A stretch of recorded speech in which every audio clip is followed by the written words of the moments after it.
Um time era beneficiado pelo governo, acontece uma revolução e o rival se torna o queridinho de quem assume o poder. Sim, isso aconteceu no maior clássico do Irã, o Derby de Teherã, disputado por Istiklal e Persépolis. Já ouviu falar? O Derby de Teherã é um dos jogos mais tensos e violentos do mundo, inclui até divergências graves com a própria Federação Iraniana de Futebol. Mas acima de tudo, esse é um clássico muito político e que colide demais com a Revolução Islâmica do Irã, mas nesse caso eu não vou me aprofundar muito nesse assunto. Primeiro porque mesmo tendo estudado bastante, ela é muito complexa e eu não quero falar besteira aqui. E segundo que eu não tenho uma opinião formada sobre o assunto, por isso quando eu for abordar vou trazer só a parte mais importante e menos polêmica. Essa história começa em 1942, muito antes da Operação Ajax, e engraçado que a rivalidade do Derby de Teherã não começou com Istiklal nem Persépolis, e sim com o Shahin Teherã Futebol Clube. Um dos clubes que mais lutou contra seu sistema na história, fundado em 1942 como Shahin, que significa falcão em português, e guarde os nomes porque eles explicam muita coisa sobre os clubes. O Shahin foi sem dúvidas o clube mais popular da história do Irã, em todos os sentidos, tanto no tamanho da torcida em geral, quanto em maioria na classe trabalhadora de Teherã, mas obviamente não reinava sozinho, já que a concorrência do Haina e do Taj era forte dentro e fora de campo. Isso porque tanto o Haina quanto o Taj, que se tornaria o Istiklal, tinham seus conchaves com o governo Pahlavi. E é claro que o governo iria interferir na federação de futebol se preciso, mas isso não desencorajava o Shahin de se manifestar. Já que o fundador do clube era o Abbas Ekrami, também foi um político de resistência e era oposição ao governo Pahlavi. Isso depois do golpe de 53, com o país cada vez mais unido contra os britânicos.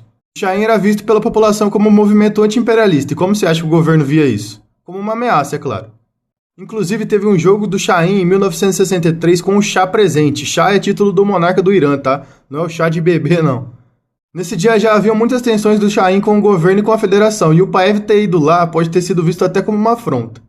A torcida não pipocou, um pequeno grupo então gritou Shah, e o outro grupo respondeu In. E aí, meu amigo, o estádio inteiro pegou no breu. Ficou gritando Shah, In, até que a atmosfera ficou tão grande que o Pahlavi pipocou e meteu o pé do estádio. Mas isso custou caro não só pro Shahin, mas pro futebol iraniano, já que a federação e o governo suspenderam o jogo por questões de falta de segurança. Mas não satisfeitos, suspenderam a temporada. E não satisfeitos, suspenderam a temporada seguinte inteira. Só que o Kisuko ferveu mesmo em 67, isso depois da crise de Abadan, mas ainda antes da Revolução. Mais especificamente no dia 9 de julho de 67, 2 dias depois de um 3-0 no Teherã Javan. A federação meteu uma canetada e extinguiu o Shahin. Guarda essa informação da extinção que daqui a pouco a gente vai usar ela. Mas antes, só para fechar a história do Shahin. O clube é refundado em 73 como Shahbaz, mas sem a popularidade e a qualidade que tinha antes. Depois da Revolução em 79, voltou a poder usar seu nome, e hoje em dia joga na Liga Provincial do Teherã, equivalente à 6ª divisão do futebol iraniano. Antes de contar a história do Istiklal e do Persépolis, eu só vou te pedir uma coisinha, cara. Eu já bati várias vezes minha meta de visualizações para entrar no programa de criadores do TikTok, mas eu preciso de 10 mil seguidores para conseguir. Então me segue aí para apoiar o projeto e se puder curte o vídeo também. Só isso, é nóis. Agora vamos começar a falar dos times do Derby de Teherã, começando com o Istiklal, que nasce em 1945 fundado com o nome de Os Ciclistas. Isso porque os primeiros membros do clube se interessavam por bicicleta. Tinha até um que trampava como mecânico de bike. Anos depois, em 49, após uma assembleia, o time muda de nome para Taj, que significa coroa em persa. Lembra que eu falei para prestar atenção nos nomes? O Taj era o time mais popular entre as classes altas e a elite de Teherã, além de esportivamente ser o time que mais dava porrada em todo mundo. Dominou a Liga de Teherã e é o maior campeão da Copa Provincial até hoje. Mas o clube se popularizou nos anos 70 e provavelmente foi seu período mais vencedor também. De fato, o Taj ganhava as ligas nos anos 40, 50 e 60, mas foi em 1970 que o maior passo foi dado, na terceira edição da Champions da Ásia. O Taj foi passando de fase e chegou na final contra o Hapoel Tel Aviv, que eu já falei aqui, que na época não jogava a competição da UEFA ainda. Os iranianos ganharam por 2-1 do clube israelita e a festa em Teherã foi gigante. E foi logo quando o Taj também vinha conquistando uma torcida nas camadas mais baixas da sociedade. Não era maior, mas já era bem expressivo. A gente já estava chegando na Revolução Islâmica, aguenta só um pouquinho. Lembra que eu pedi para você guardar a informação da federação extinguindo o Shahin em 67? Vamos usar ela agora, na fundação do Persépolis. Em 63 é fundado o Clube Atlético e Cultural Persépolis. O nome de Persépolis significa Cidade dos Persas. Fundado pelo gigante Ali Abdo, que acabara de voltar dos Estados Unidos como campeão de boxe. Sim, os gringos eram parceiros dos iranianos antigamente. Eu sei que é estranho, mas é verdade. Quem ajudou no golpe de 53 foi a polícia do mundo. Eles acreditavam que sem a interferência deles, os iranianos iam se juntar aos soviéticos. Isso no contexto de Guerra Fria ainda, né? Em 67 o Shahin é extinto e os jogadores ficam sem clubes. Mas pelo Persépolis também ser um clube dos populares, muitos ali viram uma oportunidade. No ano seguinte, em 68, é fundado o departamento de futebol do Persépolis, que se tornou o Persépolis FC. Quem teve papel fundamental no caso foi o treinador ex-Shahin, o Dedari, que trouxe a grande maioria dos jogadores do clube extinto para o Persépolis. Isso trouxe a popularidade dos jogadores e, consequentemente, a grande base de torcedores do Chain pro Persepolis, que já era relevante, mas foi se tornar o clube com mais torcedores do país. O Persepolis tinha seu sucesso fora de campo e começava a brigar por resultados esportivos, ganhando 3 vezes o campeonato iraniano nos anos 70. Só que em 79 acontece a Revolução Islâmica. O Khomeini, que era um líder religioso, se tornou o chefe de Estado do Irã. A Constituição virou o Alcorão. Tem brazuquinha que queria o livro religioso dele como Constituição também, né? A gente sabe, infelizmente. Mas outro ponto da Revolução Islâmica foi a proibição de tudo que era ocidental. Isso porque o ódio de ser uma marionete do Ocidente era gigante, ninguém queria isso de novo, então tentaram uma mudança radical. Se proibiu música, filme, videogame, até maquiagem e alguns tipos de roupa foram proibidos por serem ocidentais demais. Isso além da perseguição contra os próprios estadunidenses que estavam lá e pena de morte para quem defendia o Shah, prostitutas, comunistas, judeus, LGBTs, etc. E claro que o novo governo ia interferir no futebol. Tanto Taj quanto Persepolis foram sequestrados pelo governo e se tornaram propriedade da Organização de Educação Física do Irã, que era o esboço do Ministério do Esporte. Ainda em 79, o Taj é obrigado a mudar de nome e se torna o Istiklal, que significa independência em persa, de coroa para independência. Deu para entender a intenção, né? Além disso, todos os jogadores do Istiklal que não juraram lealdade ao novo governo foram presos, torturados e até executados pela Guarda Revolucionária. Do lado vermelho de Teherã, em 81, o governo tenta mudar o nome do Persepolis, mas sem sucesso graças à oposição da torcida e dos jogadores. Em 86, o clube sai das mãos da Organização de Educação Física e é controlado pela Fundação dos Veteranos e Oprimidos. Que eu nem vou entrar muito a fundo que é essa fundação, mas lá em 79, eles que pegaram todas as propriedades dos clubes para si. Isso contando CT e estádio até, tá? E como primeiro ato, eles queriam de novo mudar o nome do Persepolis, dessa vez para Azad, que significa liberdade em persa. Mais uma vez, os jogadores conseguiram manter o nome original. No ano seguinte, em 87, o clube volta para a Organização de Educação Física e aí não teve jeito, a pressão foi forte demais e o clube mudou de nome para Pirouz, que significa vitória em persa. Vitória, vitória, mostra o teu valor. O governo tratou de fuder o futebol mesmo, tanto que extingue a Liga Nacional, e ambos os clubes voltam a jogar a Liga Provincial de Teherã. O Persepolis passou o carro nessa época, com 5 títulos nas 9 edições. O Istiklal ganhou apenas 2, a torcida do Persepolis conta esses títulos como nacionais, mas os rivais e a federação não. Apesar do sucesso em campo, esse tempo não é glorificado pela torcida do Persepolis, já que aconteceu coisa demais fora das 4 linhas. Nos anos 90 as tensões já haviam diminuído, então aconteceu uma revitalização no futebol iraniano. Em 89 a Liga Nacional volta, mas um ano bem marcante é de 91, já que ambos os clubes conquistaram títulos continentais. O Istiklal ganhou mais uma Champions da Ásia, batendo dessa vez o Liaoning da China na final. E o Persepolis bateu o Murrak do Bahrein, na final da Taça dos Vencedores de Taças da Ásia. Mas em 91 também finalmente o campeonato nacional era organizado de uma forma decente, não era o cariocão do Irã.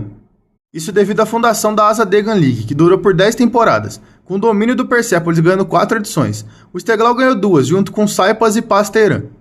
Mas nem só de nacionais se fizeram nos anos 90, na Champions da Ásia um vice para cada lado.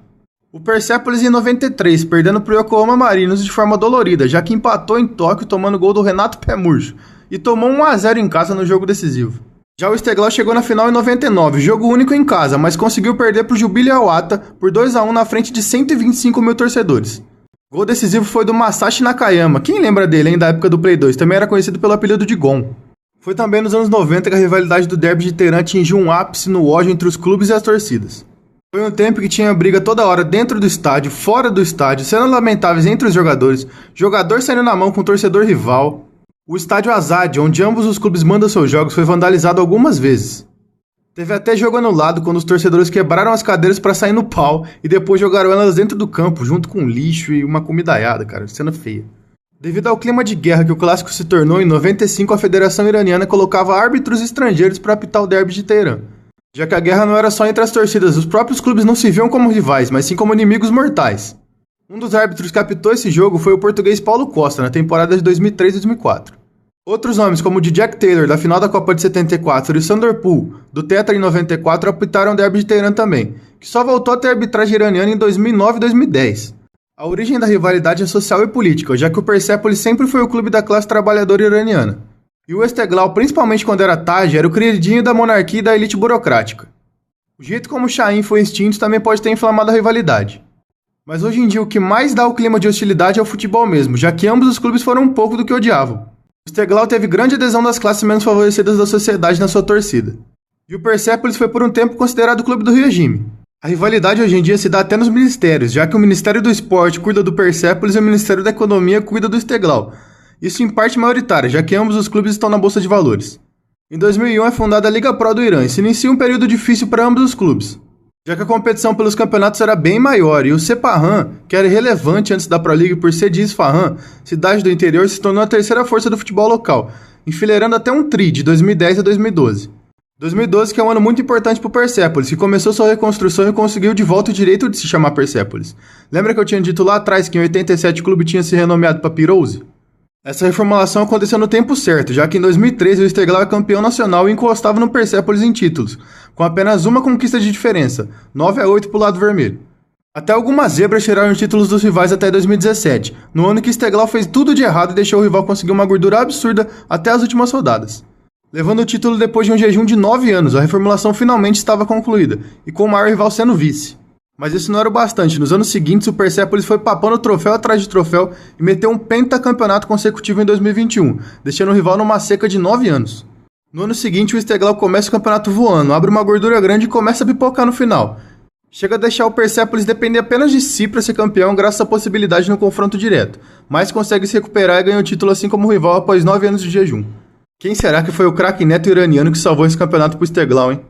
Na última temporada, o Persepolis voltou a conquistar o título, pela 15ª vez, e com o rival de vice novamente.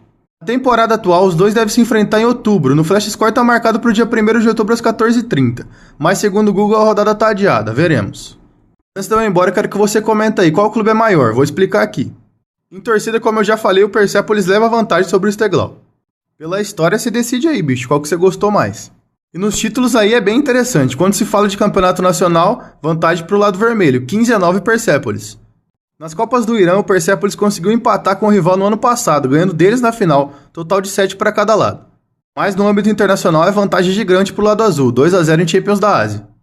O Persepolis até teve a chance de ganhar sua primeira recentemente, 2 vices, em 2018 e 2020. Então o único título continental do clube é aquela taça dos vencedores de taças. Você ficou até aqui, bicho. Segue nós, na moral, igual eu pedi lá no começo. Comenta alguma coisa e curte o vídeo também. Um abraço e fui.